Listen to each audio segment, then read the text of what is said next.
Estamos agora na luta com comunidades indígenas, já fazem 23 anos que, como vida religiosa, a gente atua junto aos povos originários. E trago uma questão que é comum para todo mundo, mas vou trazer aquilo como está apresentado na exortação Querida Amazônia, quando coloca que a Amazônia se apresenta ao mundo com toda a sua beleza, seus dramas e seus mistérios. Isso vale para todos os biomas da face da Terra. Em todos os biomas temos belezas, temos vulnerabilidades e temos mistério. E trago a voz ancestral dos povos indígenas, que coloca que se nós cuidamos a Terra cuidará de nós.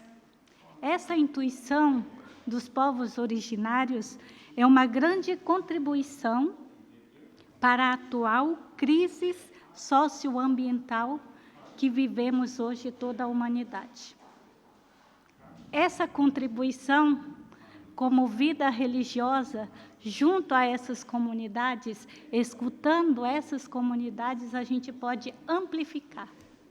E aqui tem esse espaço, né, de amplificar essas vozes. E diria que na Amazônia nós temos muitas ações, muitas experiências em defesa da nossa casa comum, desde os povos originários. E nós intuímos com isso que defender o território, defender a terra, é defender os povos que vivem nesses territórios. E aqui existe uma interligação. Se nós defendemos a terra, defendemos quem vive no território. Se nós defendemos o território, defendemos essas pessoas, defendemos a terra. Temos muitas ações em curso com inter-relações, com redes, com a sociedade civil e desde a igreja. E a vida religiosa está metida nisso. Por isso, assim, eu não falo desde grandes academias, né? Mas eu falo daquilo que a gente vive no dia a dia do território. Nós temos organizações como a Rede Eclesial Pan-Amazônica, como alguns de vocês creio que já escutaram, que faz incidência direta no território no tema da ecologia integral, no tema da defesa dos direitos dos povos, dos direitos à política pública e também dos direitos da Mãe Terra, que pouco se fala. Temos também a Conferência Eclesial da Amazônia, que é a primeira no mundo, né? Depois dessa grande intuição do Sínodo da Amazônia, que trabalha Amazônia, novos caminhos para a Igreja e para uma ecologia integral. Para esse tema todo de Laudato Si. Essa é uma resposta, né, concreta de que a Igreja precisa encarnar-se na realidade para plasmar o seu rosto aí, mas também precisa trabalhar por uma ecologia integral. E os povos originários, como eu falei antes, já vivemos isso desde as nossas ancestralidades, né? Essa vivência da ecologia integral. Temos também inúmeras parcerias, seja com o Greenpeace, seja com outras redes em nível internacional, para esse trabalho, né, de amplificar essas vozes, porque nós entendemos que é necessário denunciar as violações que sofremos na Amazônia em instâncias nacionais, mas também em instâncias internacionais, na ONU, na OIT, em vários desses espaços. E como vida religiosa, a gente está aí, levando, né, e amplificando essas vozes. Temos também inúmeras mobilizações, seja em nível de Brasil, seja em nível de América Latina, que justamente clamam por essa urgência de justiça socioambiental. E eu diria que é necessário que façamos, né, e como vida religiosa, sociedade civil, organismos internacionais de defesa de direitos humanos, governos nacionais, que a gente é preciso abraçar a Amazônia como a casa de todos.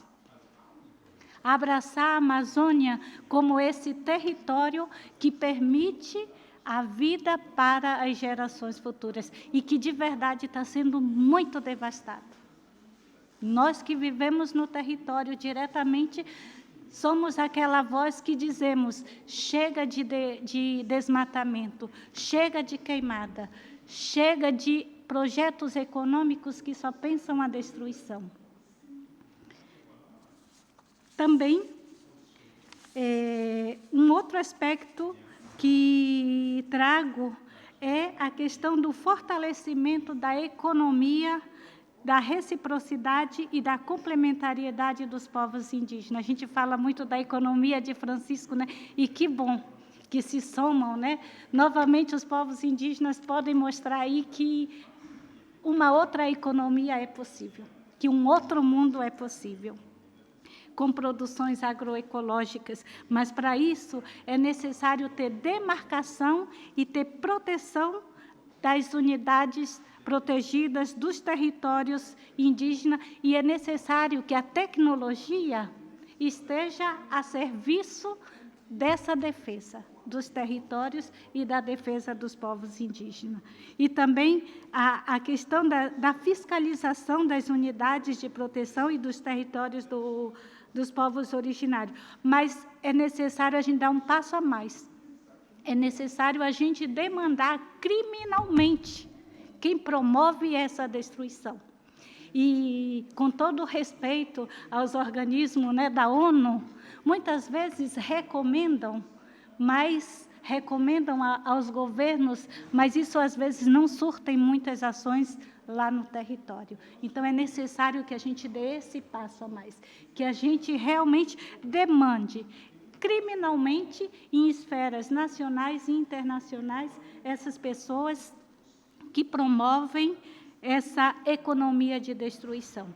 E uma última questão daí que trago presente, que os acordos do clima, às vezes, empresas começam a pensar mecanismos de mitigação que não nos deixam viver autonomamente dentro do território, que são as chamadas soluções baseadas na natureza, que é, novamente, mercantilizar a vida, mercantilizar a natureza. Nós, da Amazônia, nós precisamos que esses organismos, essas cooperações internacionais para proteger o território, mas queremos fazer isso com a autonomia dentro do nosso território. Os povos originários e os povos amazônicos vêm trazendo, né, essas grandes intuições.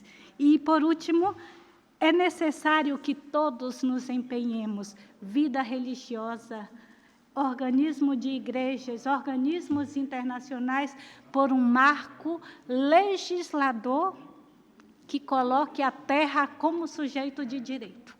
Mas, para isso, a gente precisa uma legislação internacional para que a natureza possa se defender. Porque a natureza se defendendo, também as pessoas poderão, assim, ter seus direitos defendidos. E agora, sim, por último mesmo, eu diria que é preciso incluir nesses nossos espaços de discussão outras lógicas, outras cosmovisões que não sejam só aquela racionalista, tecnocrata. Mas, para isso, é necessário escutar vozes que estão invisibilizadas no território, mas que estão fazendo toda a diferença para curar o planeta, curar a humanidade. Por isso, o documento final do Sínodo da Amazônia trouxe uma frase que é belíssima. Os povos originários e amazônicos carregam perfumes, antigos perfumes, que ajudam a perfumar o continente, e eu acrescentaria a humanidade contra todo o desespero. Então, é necessário seguir esperançando, e isso a vida religiosa faz. Eu falo desde um ponto de experiência vivida dentro do território. E trouxe para partilhar, como é nosso costume na Amazônia, esses bombons que é de castanha e de cupuaçu, e também alguns anéis de tucuns, que isso para mostrar que uma outra economia é possível, que mulheres do território estão trabalhando nisso. Então, eu trouxe isso para também estar partilhando com o grupo. Muito obrigada. Pode pegar aí.